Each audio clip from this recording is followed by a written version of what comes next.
Today's message is entitled Spinach and Okra. As a child, I remember my aunts would make us sit down at the dinner table, forcing us to eat slimy okra and spinach. We couldn't leave the table until it was gone. Still today, I don't like the taste or smell of spinach or okra. So I try not to buy it, cook it, or allow it into my house. But most of my healthy friends enjoy spinach and okra. And I enjoy them, and I love them. You see, I love them not because of their choice in food, but because of their choice in tolerating me, choosing me, changing me, and loving me with all of my imperfections. I didn't understand the value of spinach and okra back then, but I understand the value of being healthy today. You see, my aunts and my mother, they did their job. They would constantly remind me and all the children the value of spinach and okra and all the other vegetables, that they were good for us. You see, many hearts are scarred and confused today, which reminds me that we sometimes refuse and deny that which is good for us. I hope you hear me today. We refute morality to accept mortality. We cheapen our values to lower the cost and to lower the expectations. You see, we view compassion with sinister hearts, providing our own consciousness and sinister hearts with an excuse to be intolerant, angry, and to hate. Good is perceived as and received as bad in foolish minds. Let me say that one again. Good is perceived and received as bad in foolish minds. Rewards, values, and tolerance can be misunderstood, and difficult to swallow when your belly is full. We sometimes get full of ourselves, and we refuse the advice of family and others that has been built over generations. Oh man, I hope you hear me. But once that hunger pain finds your belly, spinach and okra becomes a tasty meal. You don't even have to have any meat to go with it. See, some listening here today may believe in the power of me.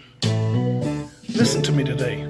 Along your journey of life, you will face adversity that the power of me can't resolve, can't conquer, can't handle. When darkness hits you, you will begin to reflect on all the generational lessons that were dismissed in your youth and in your immaturity. You see, spinach and okra will become a tasty meal on an empty stomach. If you lack motivation, if you lack self-control, if you lack compassion for man, if you're blaming because of your own personal framing, remember, your journey is not the fault of others. Your journey is your responsibility to accept, not others to accept for you. You know, let's define hate for a moment. Hate is to feel intense or passionate dislike for someone, to be repelled by, to be unable to bear or stand, to find intolerable or to recoil from. See, hate is hate. Intolerance of others because of race, religion, politics, sexuality, or indifference is still hate. Don't get it wrong.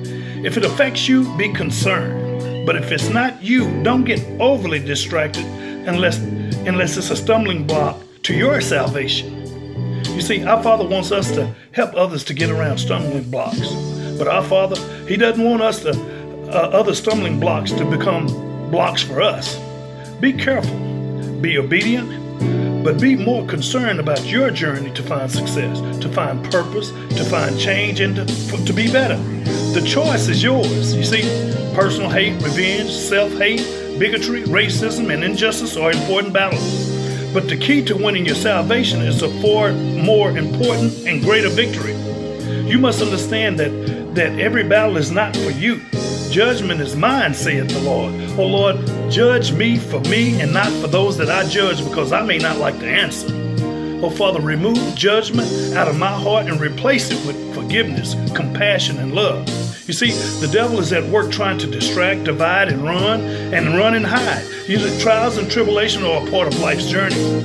So often we focus on what's wrong in someone else's life instead of what's right for our life. We must be patient, we must be tolerant, we must be able to tolerate imperfection long enough in order to change it. Our Father has asked us to make sacrifices. Tolerance live in the frustration of sacrifice. You better hear me on that one. Tolerance live in the frustration of sacrifice. but judgment is mine, saith the Lord.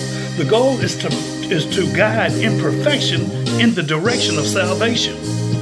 Some are hating today. Maps of hate are drawn with invisible ink that sometimes can't be seen.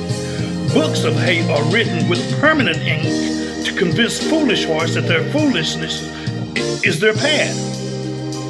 Our world has many troubling hearts, but don't allow your heart to be troubled. Life is too short, too valuable, and too awesome.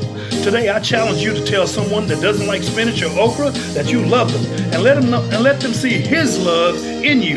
Our Father is waiting to have a personal relationship with you if you choose to have one with Him. A personal relationship with our Father is not a death sentence to boredom, but it will lead you to an exciting, fulfilled life. It's time to fill the tank, start moving. Fill your tank with spinach and okra.